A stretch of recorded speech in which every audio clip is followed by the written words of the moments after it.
मेरा नाम डॉक्टर रमाकांत है, botanist, nutrition and life style coach. रात के लगभग 8 बजे हैं और मैं आफ्टर डिनर वॉक पर हूँ। बड़ा अच्छा लगता है कि इससे पहले मैं बहुत ही परेशान रहता था। मैं सोकर उठता था 7 बजे और दिन में भी सोता था 3 से 4 घंटे अपने भट्ठे पे जाकर, और रात में देर रात तक चलाता था इंटरनेट, मोबाइल खूब देखता था।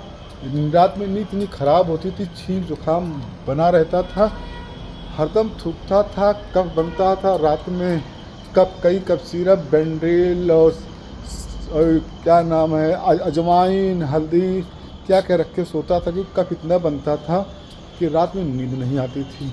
दिन भर थकान लगी रहती थी, सुस्ती लगती थी, झपकी लगती थी, खर्राटे बहुत आते थे, घर वाले भी परेशान थे। और ये जो क्या नाम इम्यूनिटी है, ये कोई ऑटोमेटेड नहीं आई है, ये हमारे लाइफस्टाइल और भोजन का पार्ट्स है। पहले यहाँ पर सिस्टम में रहते हुए मेरी जीवन शैली बनी कि मैं 7 बजे सोने वाला इंसान उठने लगा 3:50 पर, और 5 बजे तक मैं नहा धोकर पूजा पाठ करके हो जाता हूँ फिट और निकल जाता हूँ मॉर्निंग वॉक पर। लगभग चलता हूँ 4600-700 स्टेप। उसके बाद आता हूँ, आधी घंटे की एक्सरसाइज करता हूँ। उसके बाद मेरा ऑनलाइन होता है स्टार्ट क्लास 6 बजे से 7:30 पर। 6 से 6:30 तक होता है एक्सरसाइज। उसके बाद इंडक्शन सेशन, मतलब कोचिंग होती है हेल्थ की, क्या खाना है, कैसे खाना, कब खाना है, कितना खाना है। उसके बाद जाता हूँ वहाँ पर जो फिजिकल क्लब है, न्यूट्रिशन क्लब है, वहाँ पर हमारा नाश्ता होता है अमेजिंग सा लोगों के साथ, जहाँ पर वो समाज आते हैं जो सेहत चाहते हैं। आज का हमारा टॉपिक इम्यूनिटी, कि अपनी इम्यूनिटी को हम कैसे बूस्ट करें। हमें जैसे देखा, क्योंकि मैं बॉटनी में डॉक्टरेट मेरा है और ख़ासकर सरसों की खेती पर है।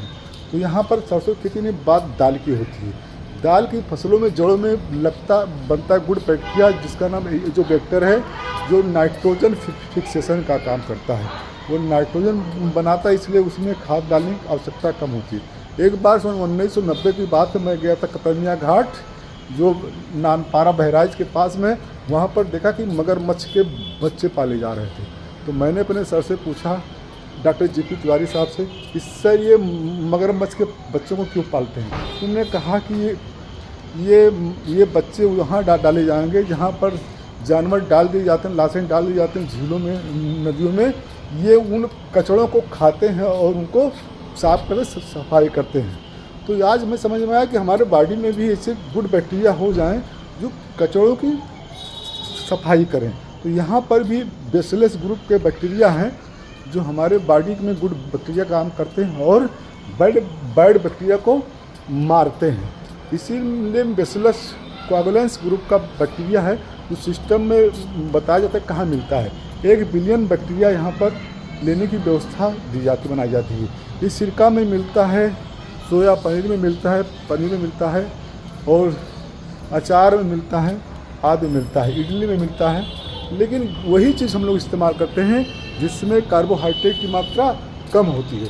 बॉडी को मजबूत करने के गुड बैक्टीरिया की आवश्यकता होती है।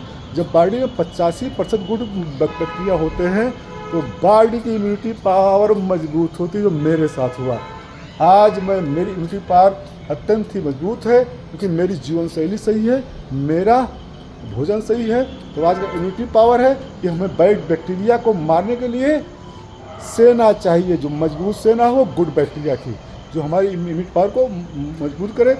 मैं कोई मॉर्निंग वॉक कर नहीं सकता था, लेकिन आज 5 बजे उठ के मॉर्निंग वॉक भी जाता हूँ, चाहे ठंडी में हो चाहे गर्मी में। 1 सितंबर 2023 से स्टार्ट किया था, आज तक बंद नहीं हुआ, चाहे जो हुआ हो। तो इम्यूनिटी पावर के लिए आपको जीवन शैली ठीक करना होगा और भोजन वही करना होगा जो साइंटिफिक सिद्ध है। यहाँ पर 300 से अबव साइंटिस्ट हमारे भोजन को ठीक करते हैं। जब हमारा देश का हेल्थ अच्छा होगा तो हमारा देश विकसित होगा। तो जिस देश का गोल्ड मेडल ज़्यादा है ओलंपिक में, वही देश विकसित है। तो अपने देश का हेल्थ ठीक करना है, हेल्थ ठीक करने के लिए विकसित बनाना है। जय हिंद, जय भारत।